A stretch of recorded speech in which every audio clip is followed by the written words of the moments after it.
Hello everyone, welcome back to another video. This is a world weather bulletin, so I'm going to cover the main weather events and headlines across the world. So right now, let's start off. We see the global tropical hazards and benefits outlook by the Climate Prediction Center. Let's just get right into this.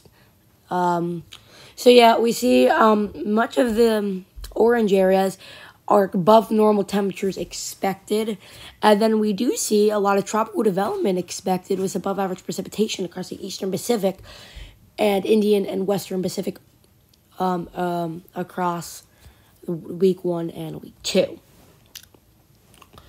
To cover the heat wave, we do see there's the drought over here is improving and could end very soon. But drought is persisting in places like California and Texas and central United States. For temperature hazards, the heat wave will continue across much of the U.S. as an excessive heat slight risk for August 10th to August 16th is in place. And some below normal temperatures are expected for Alaska, slight chance at least. I know the heat wave is going across for a lot of the world, but it's U.S. is getting affected a lot, and stay hydrated, guys, because this is killing animals. This is crops, and people are getting affected. I know it's from a lot of the world, but I could really only get some graphics for the U.S. But it's going on for other parts of the world, but a lot for the U.S. too. For precipitation hazards, moving on, August 10th to August 14th and August 10th to August 16th, we do see precipitation is likely above average precipitation for much of the southwest. No wind, no snow hazards, and flooding is possible. And rapid onset drought risk is possible for some of the plains. For the Atlantic National Hurricane Center 5-day outlook, nothing expected in the Atlantic in the next 5 days. But there is a potential more activity coming. I will cover that later in the video. Eastern Pacific, we have a 60% chance of formation of something in the Eastern Pacific. No threat to land, but some swells to Mexico are possible. And some gradual development for this system in the area, in the Eastern Central Pacific area. It's towards the Central Pacific, kind of. 20% chance of formation, and some gradual development is possible. Frank could bring some small rain to California, but nothing bad at all. 40 mile per hour, and it's moving north for the most part. But it shouldn't even make it to California, or at least not with close circulation.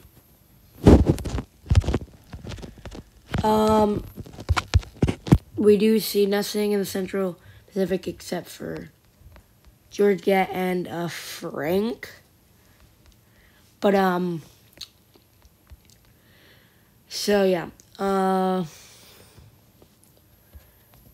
and Georgia, it's really no threat. It's just going to be moving east. I'm not going to share the cone for that one because it's no threat to land. It's pretty much dead. It's about to probably be off this map in the next day. Now, let's show you the models for the Eastern Pacific. We do see that we see the circulation here and here for the Georgia and Frank. Pretty sure those are names. I'm sorry if I pronounced some of them wrong. But, those are quickly going to die out. Then we have some other potential tropical cyclones in the Eastern Pacific. And some of them could become really strong. This one is that orange area. And no threat to Hawaii currently, though. In the North Atlantic, nothing expected to form. But if in the GFS, because it's the longest range. Though, if we do look at some previous runs, I don't think this is a run, guys, but we do see that lows have been shown forming.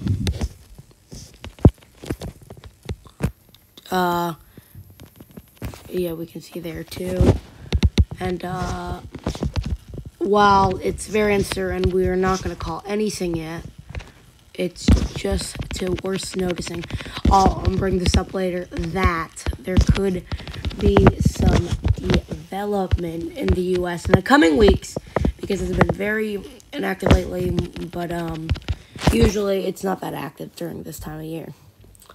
Or is used to it being very active, probably because the past 2 years have been much above active. Joint Typhoon Warning Center, we have 96W, literally no threat, no big threat, some rain and wind, but nothing too bad. If we look at the Western Pacific, something by the Philippines is shown forming, and then yeah, really nothing else, but we'll have to watch that for development. And then Indian Ocean, we also do have to watch, as if we look towards India, we do see some tropical development, or at least some low formation. Finally, for severe weather, we have a slight risk for today. Tornado risk, small tornado risk, nothing too bad. Damaging winds are possible, but nothing too significant.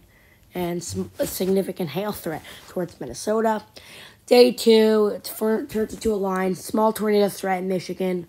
Wind threat 15%. But nothing significant. Small hail threat. And nothing too severe on last day. Back to tropical weather, we do see, sorry about that, the pillow, because it's my camera roll. But we do see increase in potential for tropical development in the coming weeks. Like I just covered that. And I'll keep you updated for that. Anyway, guys, have a great day, and see you in the next video. Goodbye.